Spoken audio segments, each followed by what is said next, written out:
सबैलाई हार्दिक नमस्कार। सरप्राइज इभेन्ट पनि सँगसँगै जोडिएको छ,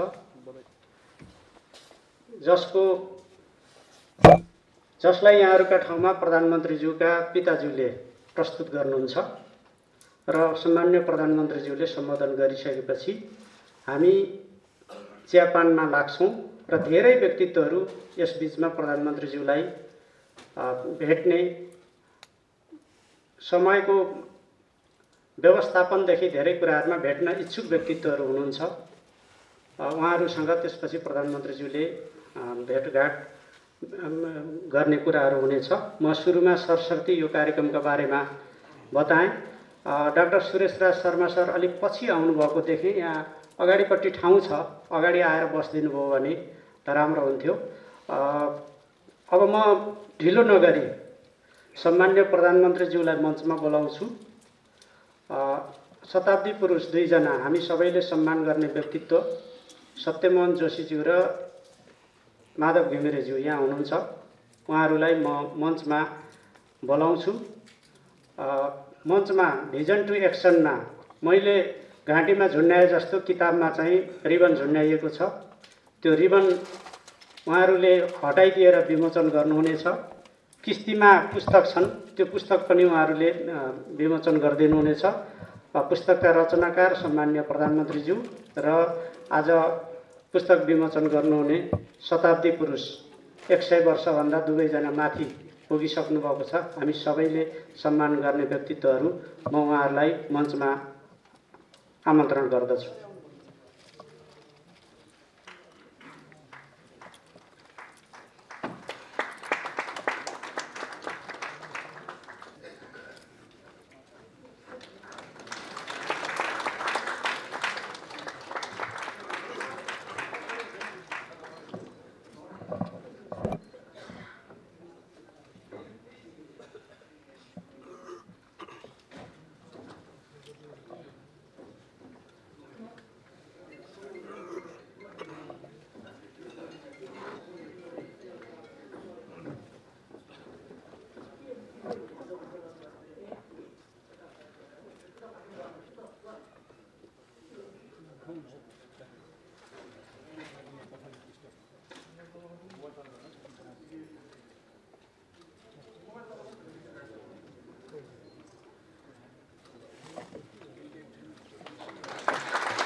पुस्तक विमोचन हाम्रा सम्मानित व्यक्तित्वहरूबाट सम्पन्न भएको छ। लेखक र पुस्तक विमोचनकर्ताहरूलाई म धन्यवाद दिन चाहन्छु।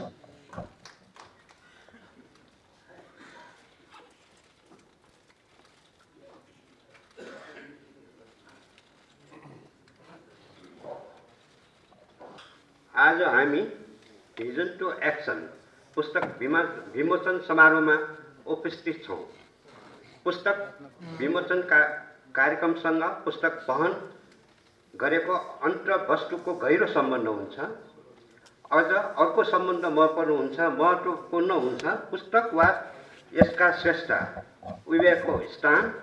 यस पुस्तकका स्रष्टा मुलुकका प्रधानमन्त्री केपी शर्मा ओली हुनुहुन्छ। अर्थात् यस पुस्तकले मुलुक सञ्चालनका दौरानमा उहाँमा प्राप्त दृष्टि, अनुभव, मुलुकलाई बदल्ने उहाँले अगाडि सार्नु भएको दृष्टिकोण र त्यसको कार्यान्वयनका विषयवस्तुमा समेटिएको छ।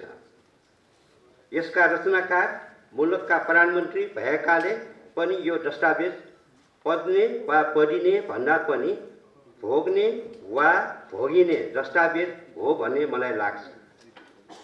यस अर्थमा यसको असर पुस्तक र पाठक बीचको सम्बन्धमा मात्र सीमित हुने छैन। यो पुस्तक यस समयमा यस दृष्टिकोणमा आधार भएर मुलुक सञ्चालन भइरहेको छ भन्ने अभिव्यक्ति हो। अर्थात् यसमा उल्लेखित दृष्टिकोण लेख्नुको लागि वा पढ्नुको लागि मात्र होइन भन्ने मैले भन्न खोजेको हो। पुस्तकका शीर्षकमा दुई महत्त्वपूर्ण पदहरू छन्, भिजन टु एक्सन। पहिलो पदको सिर्जना एउटा श्रेष्ठबाट हुन्छ, लेखकको दृष्टिबाट हुन्छ, दृष्टिकोणबाट हुन्छ, अर्थात् यी विषय वस्तु परिकल्पना हुन्, सपना हुन्। दोस्रो पद एक्सनको सिर्जना कामबाट हुन्छ। यसको असर चाहिँ पठनमा मात्र सीमित हुँदैन, जनताको जीवनमा परिवर्तन आउँछ। प्रधानमन्त्री केपी शर्मा ओलीका यी दृष्टिकोणहरू मुलुकको हितमा कार्यान्वयनको लागि अगाडि सारेको हुन्। यस पुस्तकपछि पाठकहरूबाट प्राप्त हुने प्रतिक्रिया फकत पुस्तकमाथिको प्रतिक्रिया मात्र हुने छैन भन्ने मलाई लाग्दैन, किनभने यहाँ उल्लेखित विषय वस्तुको सीमा अध्ययनको मात्र सीमित छैन। यिनको परीक्षण जनताको जीवनमा हुनेछ, जनताको जीवनमा आउने परिवर्तन हुनेछ। जनताको सार्वजनिक जीवनमा प्रभाव पार्ने यस्तो पुस्तक प्रकाशन गर्न अवसर पाउँदा रत्न पुस्तक भण्डार र व्यक्तिगत रूपमा मलाई खुसी लागेको छ। यो अवसर दिनुभएकोमा सम्माननीय प्रधानमन्त्रीज्यूप्रति कृतज्ञता ज्ञापन गर्छु। पुस्तक विमोचन समारोहमा उपस्थित हुनुहुने सबैमा हार्दिक धन्यवाद व्यक्त गर्छु। धन्यवाद। धन्यवाद गोविन्द दाई। अब हामी एउटा सरप्राइज इभेन्ट भनेको थिएँ मैले, त्यसमा छौँ। सम्माननीय प्रधानमन्त्रीज्यू आफ्ना पिताजीलाई लिएर मञ्चमा आउनुहुनेछ।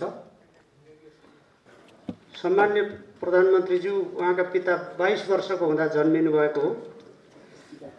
पिताजी अहिले 90 वर्षमा हुनुहुन्छ र म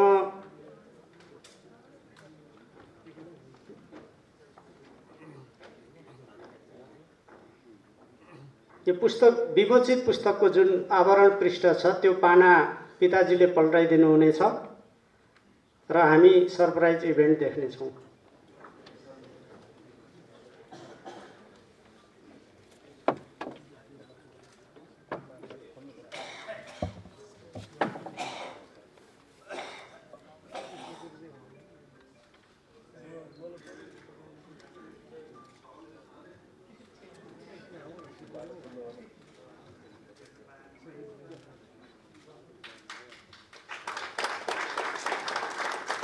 प्रधानमन्त्रीज्यू पिताजीसँगै एकछिन त्यहाँ उभिनु।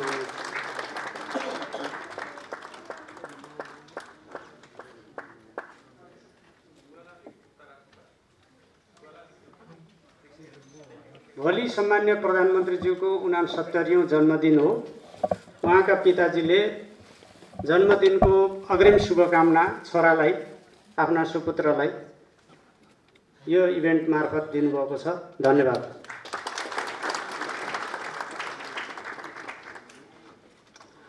अब पुस्तकमाथि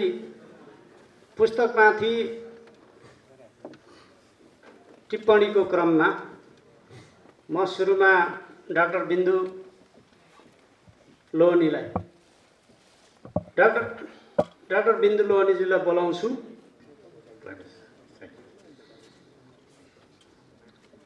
The Honorable Prime Minister, many distinguished individuals in the audience, ladies and gentlemen, I feel honored to have been asked to say a few words. My whole life has been in development, and therefore my knowledge in politics is close to zero. So with that in mind, please accept my comments. In the last 40 years, I had the opportunities to see how Asia developed. Many of you might have seen also. I saw Chinese in Mao clothes. There were only two dresses, blue and gray. They were all in bicycles. And I also saw them become the supreme power in the globe. It happened through vision, strong leadership, commitment, hard work, and a longer-term endurance to make it happen. They put hope in the mind of the people that will do it, and they've done it. I saw Philippines, where I lived for 30 years. Philippines was the #2 economy, only next to Japan. It was even better than Korea. And I saw them decline in my own lifetime, in the time I stayed there, because of corruption, cronyism, investment in the wrong projects, etc. They are very bright people, very strong people, well-educated people, but they didn't succeed. I saw Sri Lanka. Many of you saw Sri Lanka. Singapore wanted to be Sri Lanka one day, but they had to abandon. They didn't make it because of the conflicts within the country. And I saw Singapore, what it was and what it is today. Strong leadership, meritocracy, good governance, and desire to continue to reform from being a labor-based economy to a skill-based economy, and now to a knowledge-based economy. And I can do more. Let me stop here. But in the history of development, therefore, there have been lots of success stories, there have been a lot of failures. And when we take that into account and put it in the context of a country, let's say in our country, Nepal, you will find for every problem we have, somebody might have had that problem before in the world. Therefore, one of the smartest things to do, in my opinion, is adopt. If something is so good, just adopt it, shamelessly adopt it. And if it is so good, but I might need adjustment in my local context, adapt. And if it's so good, time has changed, and the organic growth is no longer suitable, just leapfrog it. Go directly to where we should be, like in the IT sector, as an example. So I believe we need to adapt, and leapfrog. Now on the book itself. I can witness that I've read the book, every page. If I take a quiz, I think I pass. It's a very easy to read book. Whoever edited is beautiful, very clean. It's addictive. As you keep on reading it, you start liking it more. So when I read in one sentence, I can agree with everything in the book as the content of the book. But let me say a few things. In our organization that I worked before, and the reason, the vision to action, based on that, vision to action, in my opinion, is a good title. That's very appropriate at this point in time in Nepal, because a vision without an action plan is like a dream. And this book is a vision, and this book in Roman 5 page has a dream. So this is very, very good. But we also know from the development experience that a vision without an action plan is a nightmare. If we have too many action plans not leading to the vision, it will be a nightmare. So we have this job of converting this vision into an action plan. I like the 10-year timing, which is a good challenge, because 2030, it is SDGs, and I think when a decade is a good time when a country can double its economy. We have the vision, we have the dream, and therefore we need an action plan now to align with the vision of the Prime Minister, and then implement. I'm emphasizing 3 times. Without that, the action plan is no good. And you need to enforce that. Without that, the implementation is no good. So implement, and implement. That's how the action plan gets done. And when the action plan gets done, it gets aligned to the vision. From our experience, whose job is it to do the action plan? The Prime Minister's job was to set the vision right. The action plan has to be done, in my view, in our experience, by the civil servant. And the Council of Ministers should ensure that those action plans align with the vision. And then we have a total vision, action plan, and implementation in order. So thank you, Mr. Prime Minister. You set the vision as your role is that one.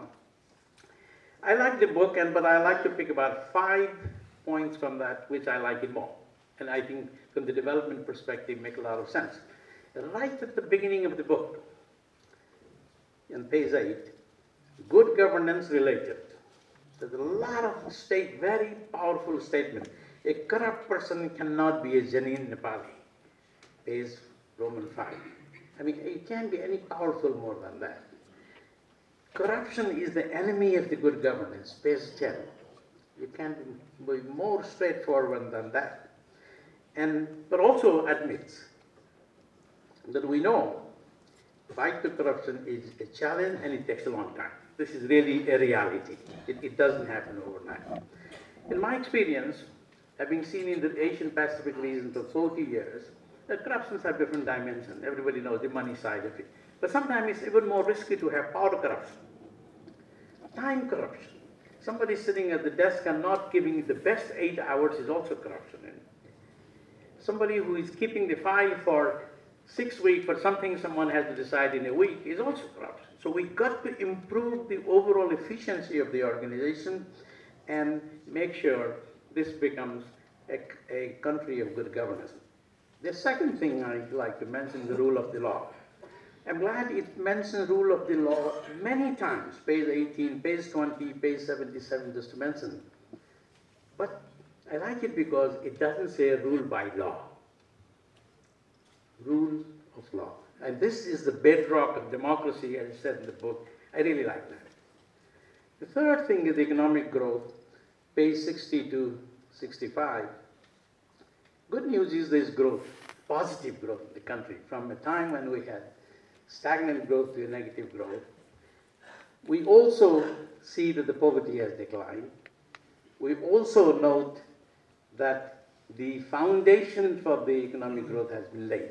I strongly see it from my limited experience. I think the economic team has put the footing in the right direction. You just need to now take off even more, and the process is continuous. We often say the inequalities will be a problem, but inequality, our experience has been 3 very important elements are required. Economic opportunities, creating economic opportunity for everyone, access to health and education, social protection. And I think the beginning in all of these 3 have been made. We see remarkable success in terms of the admission in the school, the healthcare, and the social security. There's been progress on that. We need more. Fourth point to me is the institution building. I worked for an organization for 30 years in Philippines. The day I left, they didn't need me because the institution was so strong. It was very knowledgeable. It could function on its own. I personally feel that Nepal has very talented people, but I'm not sure whether our institution building is so strong that the institution will carry irrespective of who the person is. And this is also admitted very well in the book, that because of the federalist structure that we've gone in, we have a job of creating a very strong institution at all levels of the government. So this is a challenge by itself, and I think this will be, I'm sure, taken. The fourth area to me is the education and the technology. The book in page 221 said this is the time for change being driven by technology, innovation, digitization, etc. This is very correct. Nobody knows what our jobs will be 20 years from now. The jobs of today will disappear in the next 20 years. There's this report that says these children who go to primary school today, they don't know what their job will be for future. So we have to be reforming our education to meet the challenge of the future. And my fifth and last point, which is also dear to me, is the climate change, biodiversity, and natural disaster. Not many books mention about climate change. I'm glad, Prime Minister, you mentioned it. Because I do work on climate change in many countries in the region globally, and it's mentioned in 221, page 236, 241. I do think this is a very important agenda for the country. And I also learned that the Sagarmatha Samvad is on. That shows your commitment to this agenda. In summary, now that I've finished my time, I think this book shows what we say in English is light at the end of the tunnel. It adds hope to the Nepalese people. I personally think I will treasure this book. I like everything in it.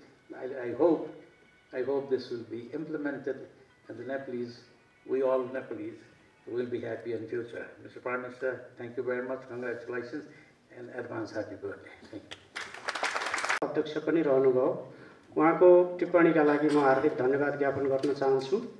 अब टिप्पणीकै क्रममा doctor Shambhuram Simkhada नेपालको कूटनीतिक क्षेत्रले चिनेको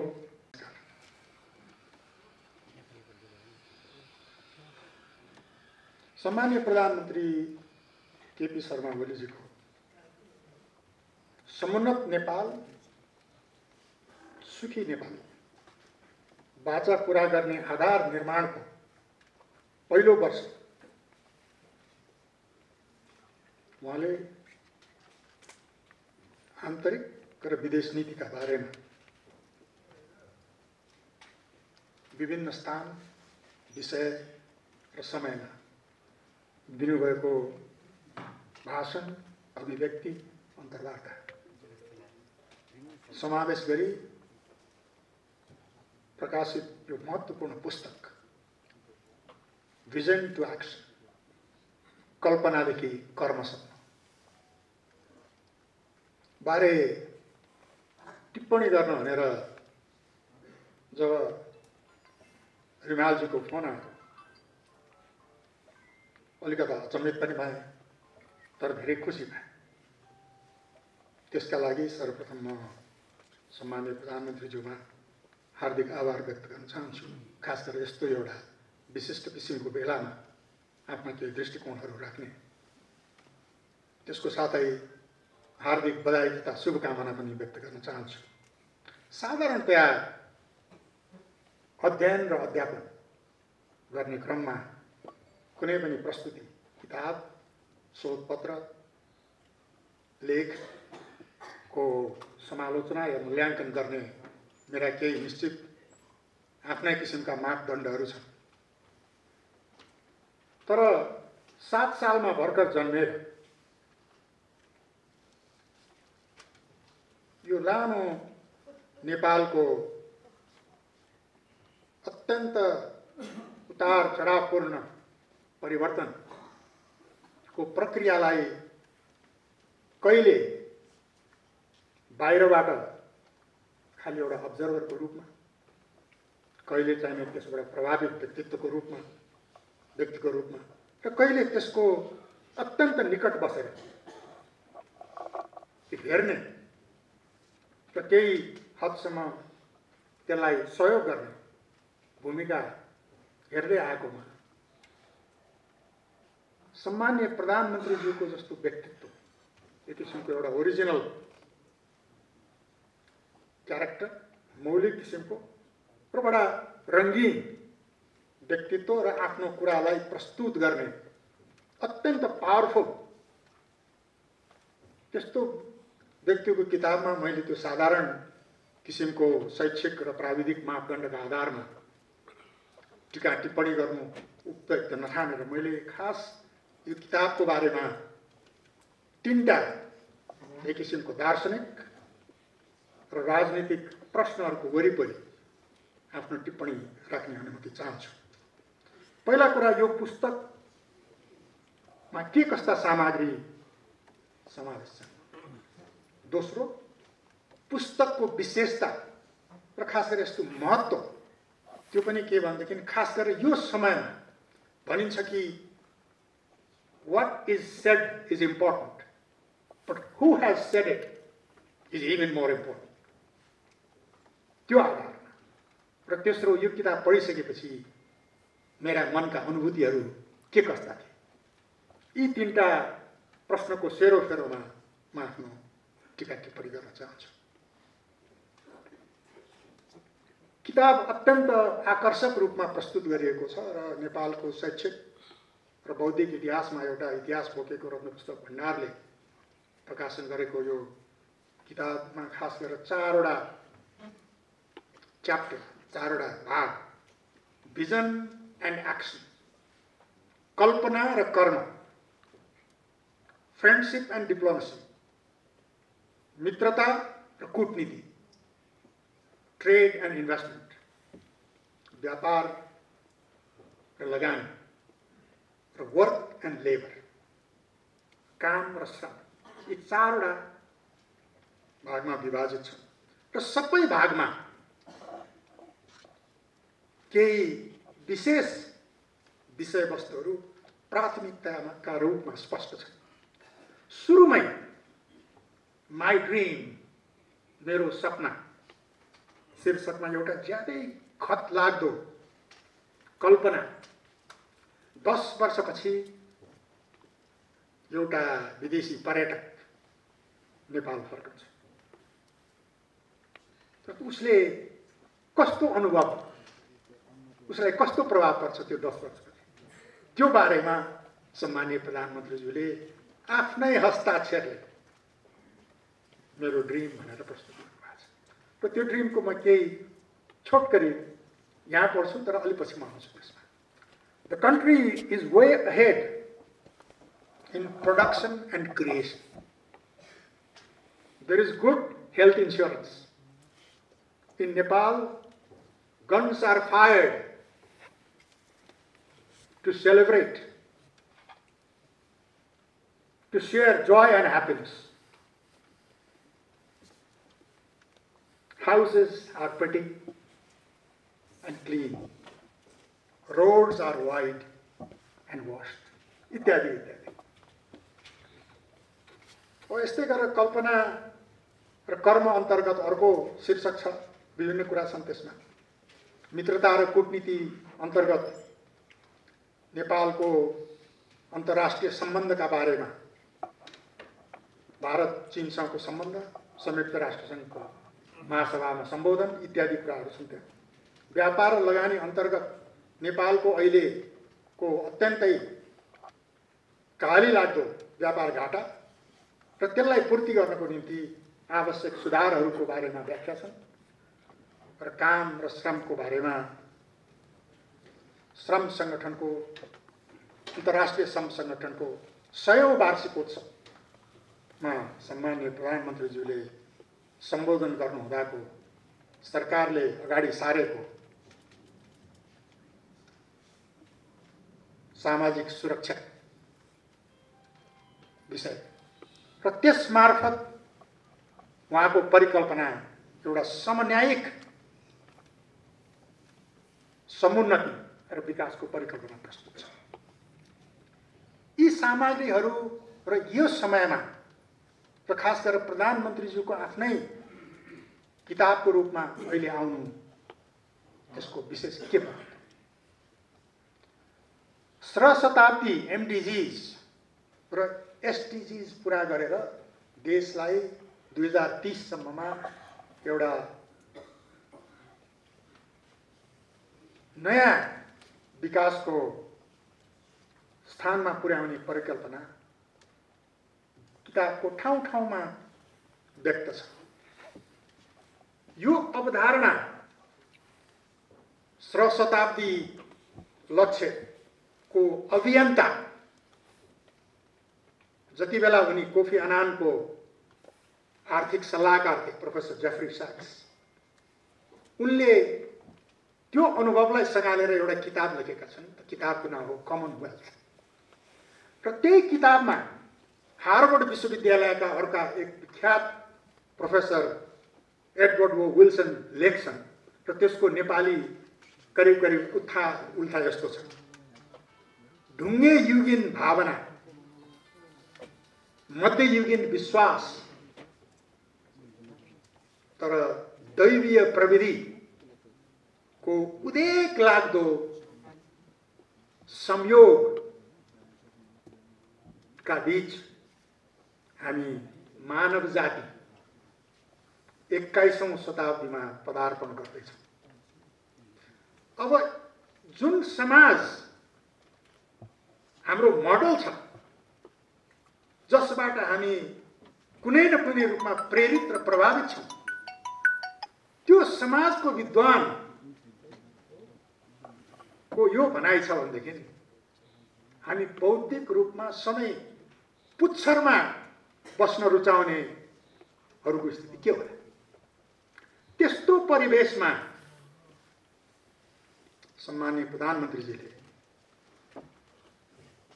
सत्तासीन प्रधानमन्त्री, सर्वशक्तिमान प्रधानमन्त्रीले अझै अर्को 3 वर्ष उहाँको कार्यकाल रहेका प्रधानमन्त्रीले आफ्ना वैचारिक धरातल, नीतिगत दृष्टिकोण र कामको फेरिस्त पुस्तककै रूपमा हाम्रो सामु खुला गरिदिनु भएको छ। अब हामी आफूलाई बुद्धिजीवी भन्नेहरूले त्यसको चिरफार गरेर सकारात्मक किसिमको सल्लाह कि त दिन सक्नु पर्यो, के होइन भनेदेखि आलोचना गर्न छोड्नु पर्यो। त्यो एउटा महत्त्वपूर्ण पाटो मलाई किताबको बारेमा लाग्छ। त्यो किन आवश्यक छ भनेदेखि यो राज्य भन्ने संस्थागत संरचना जुन मानव दिमागले अहिलेसम्म सोचेको सबैभन्दा महत्त्वपूर्ण र शक्तिशाली संयन्त्र आफ्नो शासनको लागि, त्यसको सबलीकरण र त्यसको प्रभावकारी विकास बिना समाजको रूपान्तरण सम्भव छैन। र त्यो संयन्त्रको नेतृत्व प्रधानमन्त्रीजीले गरिरहनुहुन्छ। महत्त्वपूर्ण कुरा। दोस्रो पनि छ यो विषयमा एउटा महत्त्व। त्यो के हो भनेदेखि चाहे त्यो परम्परागत होस्, चाहे त्यो आधुनिक, चाहे त्यो पाश्चात्य होस्, चाहे त्यो पूर्वी, राजनीति शास्त्र र राजनीति कर्मको सबैभन्दा ठुलो दुविधा शक्ति कसरी हासिल गर्ने, सत्ता कसरी हासिल गर्ने, र एकताली त्यो शक्ति र सत्ता हासिल गरिसकेपछि त्यसको प्रयोग कसरी र केका लागि। त्यो चाणक्य र कन्फ्युसियसदेखि एरिस्टोटल र प्लाटोदेखि अहिलेसम्म त्यो दुविधाले मानिस सभ्यतालाई छोडा छैन। त्यो हिसाबले हेर्दाखेरि त्यो अघि मैले भने कन्फ्युजन कि power by any means for any purpose आज विश्वव्यापी रूपमा एउटा global crisis of political economy and governance जुन देखिया छ त्यसको पछाडि त्यही हो। त्यो पावर होइन, पावर मात्रै होइन, power and profit by any means for any purpose. त्यो कुरालाई मच डिपर रिफ्लेक्सन खास गरेर हाम्रो जस्तो देशमा आवश्यक छ। यत्रो आमूल र मौलिक किसिमको परिवर्तनको प्रक्रियामा हामी छौँ, तर त्यसलाई चाहिने किसिमको वैचारिक र चिन्तनको गहिराई आज सम्माननीय प्रधानमन्त्रीजीले आफ्नै तर्फबाट लार्जर इन्टेलेक्चुअल डिस्कोर्स, बौद्धिक विश्लेषण र सार्वजनिक बहसको निम्ति खुला गरिदिनु छ, ल्याइदिनु छ। मलाई अत्यन्त खुसी लाग्यो जब सम्माननीय प्रधानमन्त्रीजीले नीति आयोग आफ्नै अध्यक्षतामा बनाउनु। मेरो एकजना आफ्नै मित्र प्रोफेसर चैतन्य मिश्र त्यसको ल्याउनु भएको थियो। किन चैतन्यजीले छोडेर जानु पर्यो? अब खास गरेर राजनीतिक र सरकारले खालि बौद्धिकलाई मात्रै होइन कि आफ्नै काम गराइतिर पनि हेर्ने हो कि त्यो एउटा अर्को बडा महत्त्वपूर्ण पक्ष छ। अब विदेश नीतिको बारेमा किताबमा लामो चर्चा छ। छोटकरीमा इन्टेलेक्चुअली एउटा सानो देश दुईटा ठुला देशहरूको बीचमा भएको देशलाई रिभेन्ज अफ जियोग्राफी भनेर क्यारेक्टराइज गरिन्छ, प्रस्तुत गरिन्छ। आजको नेपाली बुद्धि, नेपाली राजनीति र नेपाली कूटनीतिको सबभन्दा ठुलो च्यालेन्ज के हो भनेदेखि त्यो रिभेन्ज अफ जियोग्राफीलाई कसरी रिवार्ड अफ जियोग्राफीमा टर्न गर्ने, त्यो आवश्यकता। शान्ति प्रक्रियाको बारेमा सम्माननीय प्रधानमन्त्रीज्यूले ठाउँ ठाउँमा उल्लेख गर्नुभएको छ र साँच्चै मैले अघि नै भने हामी एउटा अत्यन्त आमूल र मौलिक परिवर्तनको प्रक्रियामा छौँ। जनताको छोरा हिजो राष्ट्रपति र आज जनताको छोरी राष्ट्रपति, त्यो सानो उपलब्धि होइन। अब हाम्रो सोचको विषय के हो भन्दाखेरि लोकतन्त्र प्रजातन्त्रका एउटा पुराना व्याख्याता अमेरिकी संविधानका एकजना फादर जन एडम्सले धेरै पहिला लेखेका छन्। Happiness in a democracy, happiness is the end of the state. अब चिन्तनको आधारमा हामी गएनौँ भनेदेखि कता कता मलाई आज लाग्छ नेपालको लोकतन्त्र happiness of the people in power, not the happiness of the people in general, त्यता परिणत हुन सक्छ। त्यता ध्यान दिनु आवश्यक छ। अन्तमा सम्माननीय प्रधानमन्त्रीज्यूलाई किताबमा सुरुमा यो अहिलेको राजनीतिक, खास गरेर चुनावपछिको राजनीतिक प्रक्रियाको सबैभन्दा पोलिटिकल इन्जिनियर भनेर लेखिएको छ। पोलिटिकल र सोसल इन्जिनियरिङको कुरा ली कुआन यूको अवधारणा कि समाजलाई दिशाबोध गराउन जरुरी छ। हुन पनि त्यहाँ कतै लेख्नु भएको छ कि वर्ल्ड इज एस्टोनिस्ड। वास्तवमै हो कि मैले गएको आम निर्वाचनलाई third wave of Nepali politics, Nepali राजनीतिको तेस्रो छाल, स्यामुअल हन्टिङटनले 1990 को दशकलाई लोकतन्त्रको तेस्रो छाल भनेको जस्तै नेपालको राजनीतिको हिसाबबाट त्यसलाई मैले तेस्रो छाल भनेको छु। यी सबै परिवर्तनबाट नेपाली जनताको सरकार, राजनीतिक नेतृत्व, बुद्धिजीवी सबैबाट ठुलो आकांक्षा चाहना छैन। नेपाली जनताले खाली खोजेको शान्तिपूर्ण, सुरक्षित र स्वतन्त्र रूपमा आफ्नै मेहनत र परिश्रमको प्रतिफल उपभोग गर्न पाए। के is that asking for too much?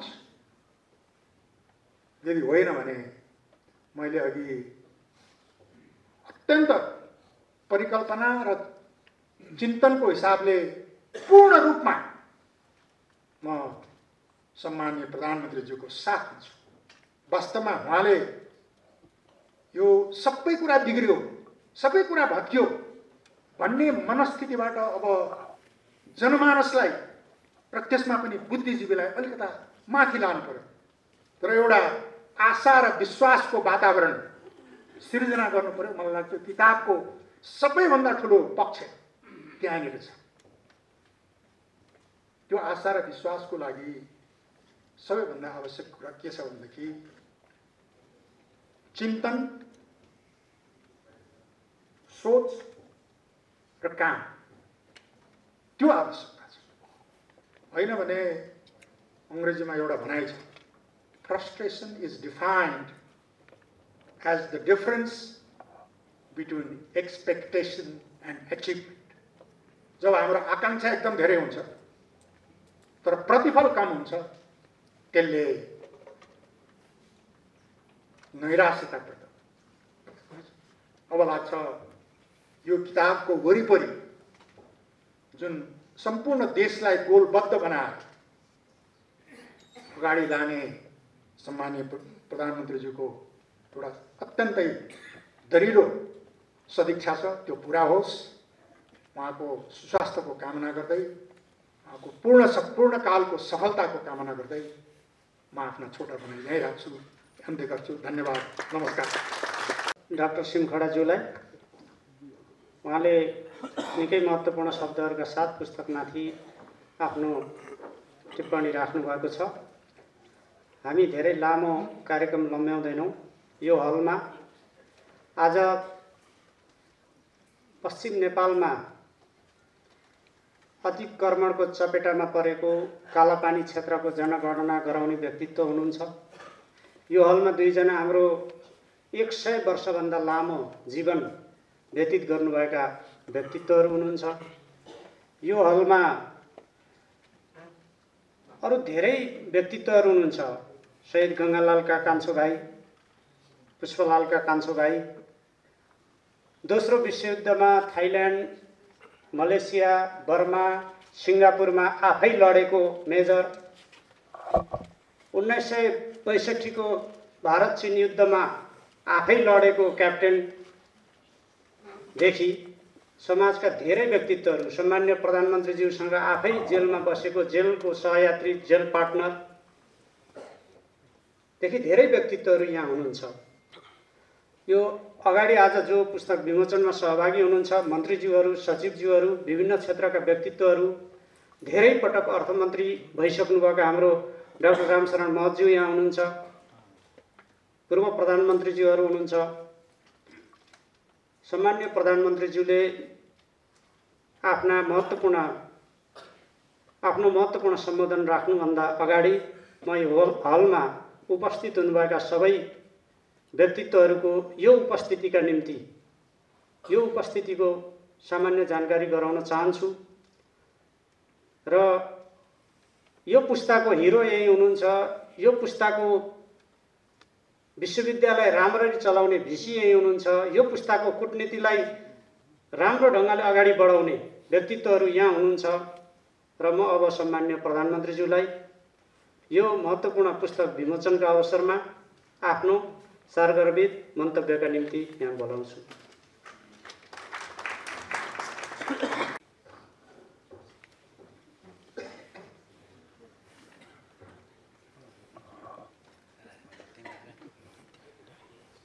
कार्यक्रममा उपस्थित सम्माननीय ज्यू, माननीय ज्यूहरू, राष्ट्रकवि, इतिहास पुरुष, मेरा पूजनीय पिताजी लगायत सम्पूर्ण आदरणीय व्यक्तित्वहरू, मेरा प्रिय मित्रहरू, साथीहरू, दाजुभाइ, दिदीबहिनीहरू, सबैलाई म हार्दिक नमस्कार भन्न चाहन्छु र सबैमा धेरै धेरै स्वागत भन्न चाहन्छु।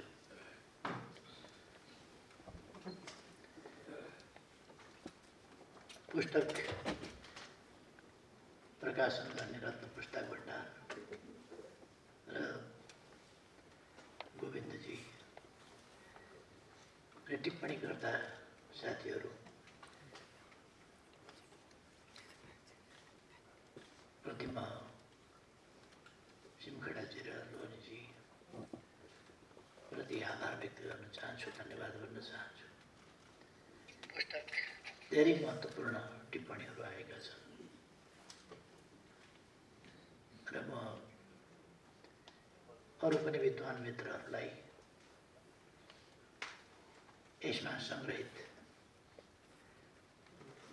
लेखहरू, वक्तव्यहरू पढेर टिप्पणीहरू गर्दिन र मेरा दृष्टिकोणहरूलाई अझ परिमार्जित, परिष्कृत गर्न मद्दत पुर्याउन हार्दिक आग्रह पनि गर्न चाहन्छु।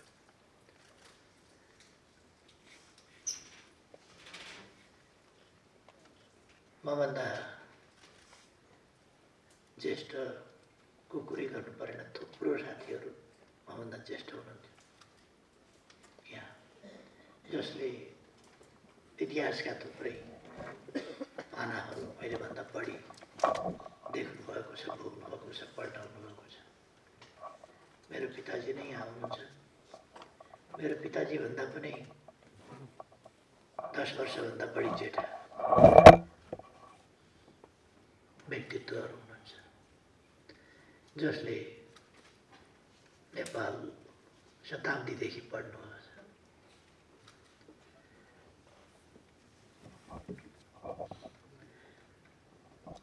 तैपनि मैले आफ्नै जीवनमा पनि तानाशाहीदेखि लोकतन्त्रसम्म देखेको छु, भोगेको छु। तानाशाही विरोधी आन्दोलनदेखि परिवर्तनका सपनाहरू आज मात्रै होइन, अहिलेभन्दा आधा शताब्दीभन्दा अगाडिदेखि हामीले परिवर्तनका सपनाहरू देख्यौँ। कस्तो परिवर्तन कसरी ल्याउने?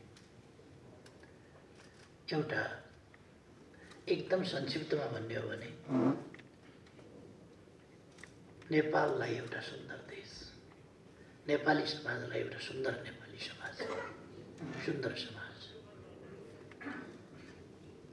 निर्माण गर्ने हाम्रो सपना, जहाँ अशान्ति नहोस्, जहाँ अशान्तिका कारणहरू नहुन्, जहाँ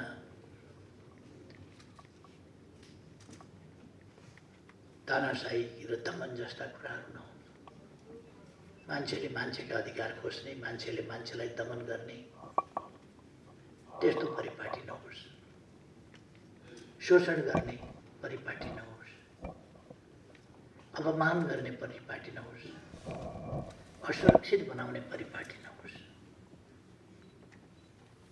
र यति सुन्दर धरतीमा, त्यसमा पनि यति सुन्दर र यति प्राकृतिक हिसाबले सम्पन्न देशमा खाना लाउन पाइएन, बस्ने ठाउँ पाइएन भन्ने कुरा नहोस्।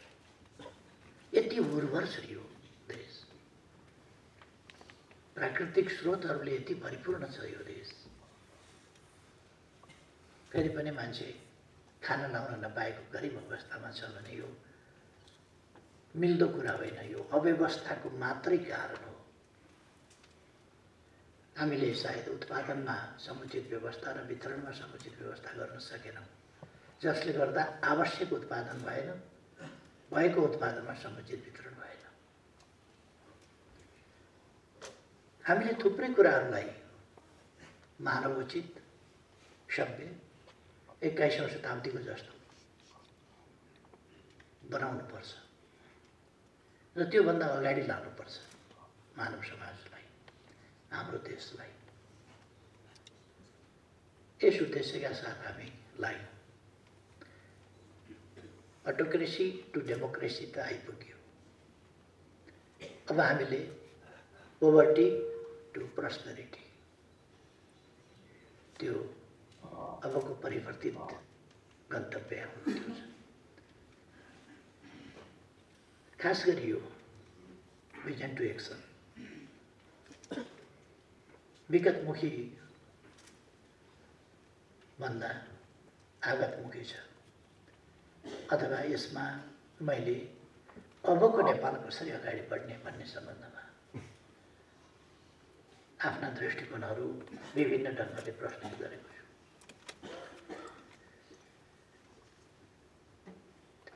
अस्वस्थ प्रतिस्पर्धालाई हामीले स्वस्थ प्रतिस्पर्धामा लान सक्नुपर्छ। सबै जान दिँदा अर्काको कापी च्याति दिएर आफू अगाडि हुने होइन, उसको भन्दा राम्रो लेखेर बढी नम्बर ल्याउने विद्यार्थीले उन्नति गर्छ। अरूको बिगार दिएर आफू सप्रिने होइन, अरू पनि सप्रिने, अरूलाई पनि सप्रिन दिने, सप्रिन मद्दत गर्ने र आफू पनि सप्रिने बाटो हामीले लिनुपर्छ र स्वस्थ प्रतिस्पर्धाको बाटो लिनुपर्छ। हामीसँग विकासका सम्भावनाहरू छन्। अब विकासका सम्भावनाहरू मेट्नै नसकिने गरीका सबल सम्भावनाहरू छन्। हामीसँग प्रकृति त अत्यन्तै उर्वर, अत्यन्तै समृद्ध प्रकृति छँदैछ। सबै प्रकारको हावापानी, हिमालदेखि पहाड, तराई, चुरे लगायतका विविधतायुक्त हावापानी, जहाँ अनेक प्रकारका वनस्पति जीव हुन सक्छ। यसको खास अर्थ छ विकासका निम्ति। यो अत्यन्त सम्पन्न प्रकृति भएको हुनाले हामी जुन दिगो विकास भन्छौँ, त्यसका सम्भावनाहरू, दिगो विकासका सम्भावनाहरू साह्रै राम्रा छन् र धेरै छन्। हामीले दुनियाँका रिसेसनहरू देखेका छौँ। कतिपय अवस्थामा आइपर्ने सङ्कटहरू देखेका छौँ। सङ्कट आउन नपाउने गरीका त्यस्तो नहल्लिने खालको अर्थतन्त्र। हाम्रो देश अलिक सानो छ, तर पनि अलिकति रिसेसनको हावा लागे पनि नटकमगाउने अर्थतन्त्र निर्माण गर्न सकिन्छ। हामीसँग खाने लाउने आदि इत्यादि यसको कुनै समस्या हुँदैन। तर विचित्र के हो भने हामीसँग ढुङ्गा छ, माटो छ, सबै चिज छ, काठ छ, बाँस छ, दाउरा छ, खर छ, पराल छ, सबै छ, तर घर छैन। ढुङ्गा छ, माटो छ, काठ छ, बाँस छ, खर छ, पराल छ, सबै चिज छ, घर छैन। यति पनि किन नभएको होला? यो त अव्यवस्थाको कारण नै हो। त्यसकारण हामी केही वर्षभित्र होमलेस अथवा आवासविहीन, घरविहीन भन्ने रहन दिँदैनौँ। त्यसै कारण मैले यस देशमा, देश गरिब छ तर यहाँ भोकमरी छैन, किनभने कोही भोकै पर्दैन, कोही भोकले मर्दैन भन्ने र सरकारले जिम्मा लिन्छ कोही भोकै नपर्ने र कोही भोकले नमर्ने कुरा हो। मानव अधिकारका धेरै ठुल्ठुला कुरा गर्नहरूभन्दा अगाडि पहिले यसको व्यवस्था हामीले दरबारी गर्नु पर्यो। त्यो हामीले सुरु गरेका छौँ। अघि त्यो भिडियो क्लिपमा अलिकति देखाएको थियो, सडक बालबालिका। अहिलेको सरकारले सडक बालबालिका, सडक मानव, सडकमा पछारिएका बेहाल मान्छे, त्यसको अन्त्य गरेका छ। हुन त अस्ति एकजना विद्वानले टिप्पणी गर्नु,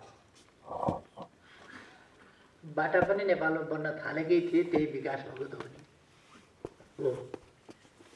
बाटा बनाउने भन्ने कुराको प्रादुर्भाव हामीले गऱ्यौँ, अहिले आएर गर्नु भन्ने होइन। अहिले आश्चर्यजनक गतिमा हामीले बनाइराखेका छौँ। दिनको लगभग 6 किलोमिटर बाटो कालोपत्रै गरिरहेका छौँ। त्यो गतिको मात्रै कुरा गरेँ। 300-350 पुल यो 2 वर्षमा बनेका छन्। टुइलहरू विस्थापित भएका छन्। ऊर्जा उत्पादनमा असाधारण तीव्रताका साथ वृद्धि भएको छ। सञ्चितमा वृद्धि भएको छ, बचतमा वृद्धि भएको छ। व्यापार असन्तुलन अलिकति भए पनि न्यून भएको छ।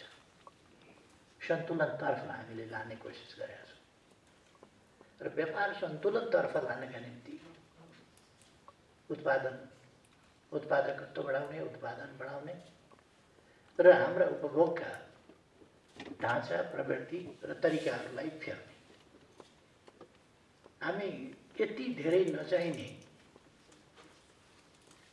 केमिकल फ्लेभर भएका झोलहरू बाहिरबाट ल्याउँछौँ र अनावश्यक ढङ्गले पिउँछौँ, स्वास्थ्य बिगार्छौँ र मान्छेको स्वास्थ्य पनि बिगार्छौँ, अर्थतन्त्र पनि बिगार्छौँ। बिना सित्तिका झोल ल्याएर अनि म्याङ्गो फ्लेभर, के फ्लेभर अनेकमा, त्यो त हाम्रो आनी बानीमा पनि बदल्नु जरुरी छ।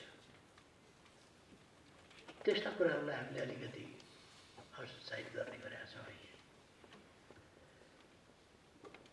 हामीसँग अब डेमोक्रेसी छ देशमा।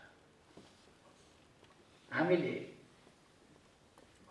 जनताको प्रणाली, जनतामा सार्वभौम सत्ता रहेको प्रणाली र जनता निर्णायक भएको वास्तविक प्रणाली सुरु गरेका छौँ, ल्याएका छौँ। जनता सार्वभौम हुने भन्दा माथि केही पनि हुन सक्दैन। अब हामी नै कति ढङ्ग पुर्याउँछौँ, कति पुर्याउँदैनौँ। सार्वभौम भएपछि पनि ढङ्ग पुर्याइएन भने त कसको के लाग्छ? ढङ्ग त पुर्याउनु पर्यो। यो प्रणाली उपयोगी प्रणाली हो जो हामीले प्राप्त गरेका छौँ। हाम्रा प्राकृतिक साधन स्रोतहरू हाम्रा स्रोतहरूलाई उपयोग गर्न सक्ने र समुचित ढङ्गले प्रयोग गर्न सक्ने गरी मानव स्रोत साधनको विकास, हाम्रो एजुकेसन, शिक्षा र तालिमका क्षेत्रहरू त्यतापट्टि डाइभर्ट हुनुपर्नेछ। हाम्रो प्राकृतिक स्रोतहरू जुन छन् तिनीहरूलाई समुचित प्रयोग गर्न सकौँ, अत्यधिक प्रयोग गर्न सकौँ। त्यसका निम्ति प्रकृतिभित्र रहेको जुन पोटेन्सियल छ, असाधारण पोटेन्सियल छ। 20औं शताब्दीले प्रकृतिमा रहेको पोटेन्सियललाई असाधारण ढङ्गले प्रकट गरेका छ। अरू देशहरूले त्यस पोटेन्सियललाई सदुपयोग गर्न सक्ने आफ्नो सामर्थ्य शिक्षाको माध्यमबाट विकास गरेका छ। विज्ञान र प्रविधिको विकास हामीले ती चिजहरू गर्न आवश्यक छ र हामी गर्न सक्छौँ। अझ मैले भन्ने गरेको छु, हामी विद्वान पुर्खाका सन्तान हौँ। त्यसकारण हामीसँग जेनेटिक मेमोरी, असाधारण जेनेटिक मेमोरी छ हाम्रा पूर्वजहरूको। हाम्रा पूर्वज बहादुर भनेर बढी चर्चा गरिन्छ। बहादुरभन्दा विद्वान थिए पहिले, त्यो विद्वताको कम चर्चा हुने गर्छ। हाम्रा पुर्खाहरू आविष्कारक थिए। दुनियाँ जति बेर अन्धकार युक्त थियो त्यति बेर यहाँ ज्ञान निर्माण हुन्थ्यो र विस्तार हुन्थ्यो। केही शताब्दी हामी पछाडि परे पनि हामीसँग त्यो जेनेटिक मेमोरी छ हाम्रा विद्वान पुर्खा।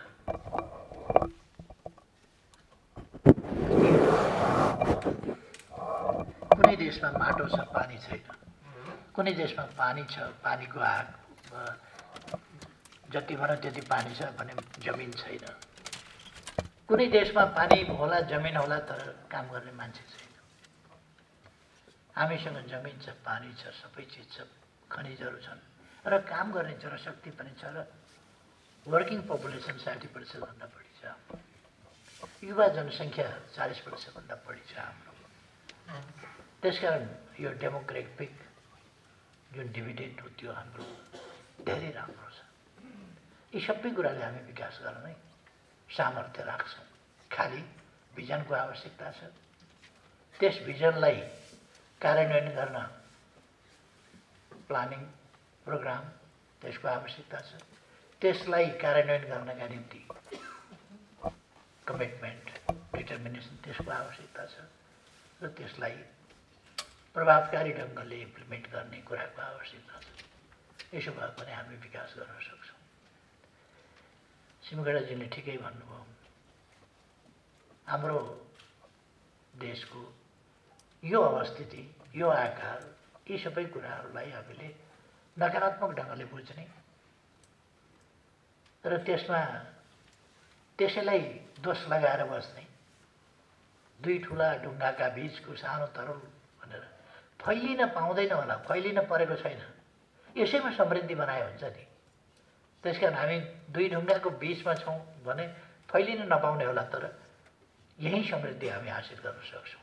त्यसका निम्ति हामीले सन्तुलित, प्रभावकारी र उचित प्रकारको छिमेक सम्बन्ध र वैदेशिक सम्बन्ध विकास गर्न आवश्यक छ।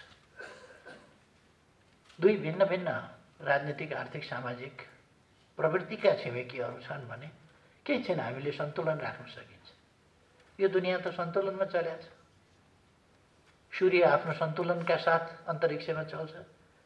सूर्यका वरिपरि नवग्रह धागोले, डोरीले झुन्ड्याएको छैन, केहीमा अडिएको छैन, सन्तुलनमै कुदिएको छ। पृथ्वी सन्तुलनमै घुमिएको छ। चन्द्रमा सन्तुलनमै घुमिएको छ। बिना आधार पनि घुमिराखेका छन्, अडिराखेका छन्। रात र दिन भइराखेका छ। हिउँद र बर्खा भइराखेका छ। बर्खा र सुखायाम भइराखेका छ। यो त धरती, दुनियाँ, प्रकृति नै सन्तुलनमा एउटा ब्यालेन्सका साथ चलेको छ भने हामीले त संसारको सबै ब्यालेन्स हामीले मिलाउनु परेको छैन। दुईवटा छिमेकीसँग ब्यालेन्स मिलाउने मुख्य रूपमा यो पनि ठुलो कुरा होइन र हामी यसलाई एउटा ब्यालेन्स्ड सोभरेन इक्वालिटीका आधारमा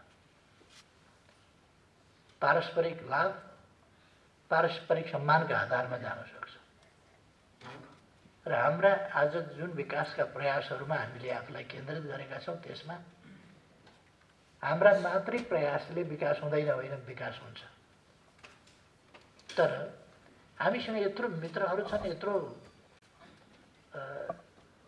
सहयोगीहरू छन् हाम्रा शुभेच्छुकहरू छन् र दुनियाँमा लगानी कहाँ गरौँ भन्ने लगानीकर्ताहरू पनि छन् खालि हामीले त्यो सहयोगीहरूको सहयोग लिने मित्रहरूको सहयोग लिने र लगानीकर्ताहरूलाई अनुकूल वातावरण र लगानी मैत्री वातावरण बनाउने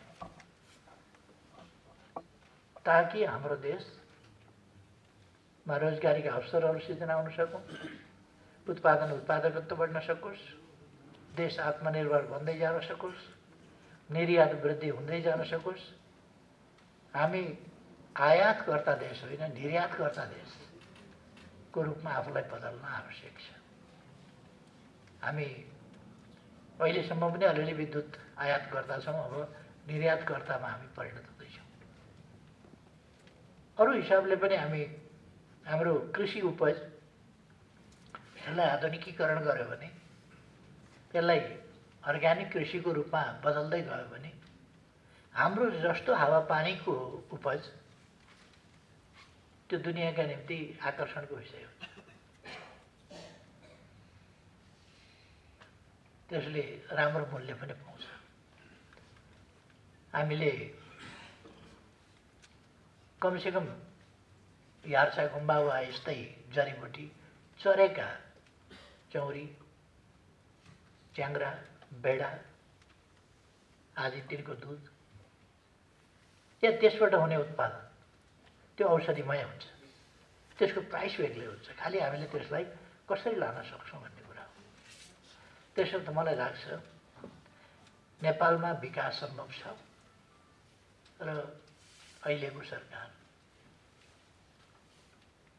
चल्दै जाउँ जे होला भनेर होइन कता जाने गन्तव्य तोकेर त्यस गन्तव्यमा कसरी पुग्ने भन्ने कुरा हिसाब गरेर नै अगाडि बढिरहेका छ मैले धेरै ठाउँमा भन्ने गर्छु ढुङ्गा टिपेर फाल्यो जहाँ खस्छ त्यही मैले निशाना गरेका थिएँ भन्ने होइन पहिले हामी निशाना तय गर्छौँ अनि त्यस निशानामा पुग्ने बाटो तय गर्छौँ जहाँ खस्छ त्यहाँ निशाना त्यसले काम चल्दैन त्यसो त हामी विकासको हाम्रो समाजको हाम्रो गन्तव्यको निशाना तय गरेर उद्देश्य तय गरेर कहाँ पुग्ने हो हामी त्यस कुराको तय गरेर हामी जान्छौँ समृद्ध नेपाल सुखी नेपाली यो राष्ट्रिय आकांक्षा यसलाई अहिले आएर यस रूपमा हामीले कोइन गर्यौँ तर यिनै कुरा त सबै सुखी हुन चाहन्छन् मानव जातिको सबभन्दा अन्तिम उद्देश्य के हुन्छ भन्दा सुखी हुने हाम्रा पुर्खाले त्यसै कारण भने सर्वे भवन्तु सुखिनः के चाहन्छ भन्दाखेरि हाम्रा पुर्खाले विश्वमा शान्ति चाहिन्छ भनेर कसरी भनेका रहेछन् भन्दा सायद त्यस बेला बिजुली चम्केको चट्याङ परेर देखेर आकाश शान्ति भनेका थियो होला आज त स्टार वारले गर्दाखेरि आकाश शान्ति त झन् महत्त्वपूर्ण भइसक्यो धरती शान्ति समाज शान्ति आकाश शान्ति सबैतिर शान्ति यो शान्तिको चाहना पुर्खाहरूले भनेका थिए त्यो सही रहेछ नि बुद्धले त्यही शान्तिको कुरा गरेका थिए त्यो सही थियो शान्तिपूर्ण समाज निर्भय समाज समृद्ध समाज र समृद्धि एक पाटोमा समृद्धि होइन समृद्धि सम्पूर्ण क्षेत्रमा समृद्धि र त्यस समृद्धिको उपयोग त्यसको वितरण त्यसका हकदार सबै हुने गरेको। त्यसै कारण हामीले डेमोक्रेसीलाई खालि फ्रिडमका कुरा, राइट्सका कुरा मात्रै होइन, त्यसलाई पोलिटिकल राइट्सका मात्रै कुरा होइन, वाक प्रकाशन प्रेस स्वतन्त्रताका मात्रै कुरा होइन, सम्पूर्ण रूपमा अधिकारहरूको प्राप्ति, सम्पूर्ण प्रकारका अधिकारहरूको प्राप्ति, ती अधिकारहरूसम्म पुग्ने पहुँचको व्यवस्था, सबैको पहुँच हुने, सबैले सुरक्षित जीवन, निर्भय जीवन बिताउन पाउने र सबैले सम्मानित जीवन बिताउन पाउने, सामाजिक न्याय र समानता सहितको समृद्धि। त्यसकारण हामीले कम्प्रेहेन्सिभ डेमोक्रेसी भनेको छौँ। डेमोक्रेसी पोलिटिकल डेमोक्रेसी मात्र होइन, इकोनोमिक, सोसल, कल्चरल सहितको डेमोक्रेसी जो कम्प्रेहेन्सिभ छ, परिपूर्ण छ, त्यो डेमोक्रेसी। यिनै कुराहरू यस पुस्तकमा अभिव्यक्त भएका छन् र मैले विभिन्न समयमा विभिन्न सन्दर्भमा यी कुराहरूलाई अगाडि बढाएको छु। म फेरि पनि अपेक्षा गर्छु साथीहरूसँग, यी साथीहरूले अध्ययन गरेर तत्सम्बन्धमा टिप्पणीहरू, सुझावहरू दिएर अझै समृद्ध बनाउन मद्दत गर्नुहुनेछ भन्ने मैले विश्वास लिएको छु। प्रकाशनका लागि प्रकाशक महोदयलाई फेरि धन्यवाद भन्न चाहन्छु। यसको तयारी गर्ने अरू आर्टिकलहरू सङ्कलन गर्ने साथीहरूलाई पनि धन्यवाद भन्न चाहन्छु। र यस अवसरमा यो भोलि मेरो जन्मदिन, आज त्यसकै पूर्व सन्ध्यामा पनि यसलाई पारिएको छ र यस अवसरमा जम्मा हुनुभएका सबै आदरणीय व्यक्तित्वहरू, महानुभावहरू सबैमा धेरै धेरै आभार र धन्यवाद व्यक्त गर्दै आफ्नो भनाइ टुङ्ग्याउँछु। धन्यवाद। अहिले यथास्थानमै एउटा समूह फोटो खिचिनेछ अनि यथास्थानमै एउटा समूह फोटो खिचिनेछ। त्यसपछि हामीले यो कार्यक्रम समापन गर्नेछौँ। म समूह फोटोको लागि सबैलाई अनुरोध गर्न चाहन्छु र सम्माननीय प्रधानमन्त्रीज्यूसँग भेट्नुहुने व्यक्तित्वहरूले यहाँ उहाँसँग भेट्नुहुनेछ र सबै चियापानमा सरिक भएर मात्रै जानेछौँ र फोटो समूह फोटोपछि हाम्रो सचिवालयका तर्फबाट सबै महानुभावहरूलाई पुस्तक उपलब्ध गराउनका निम्ति पनि म अनुरोध गर्न चाहन्छु।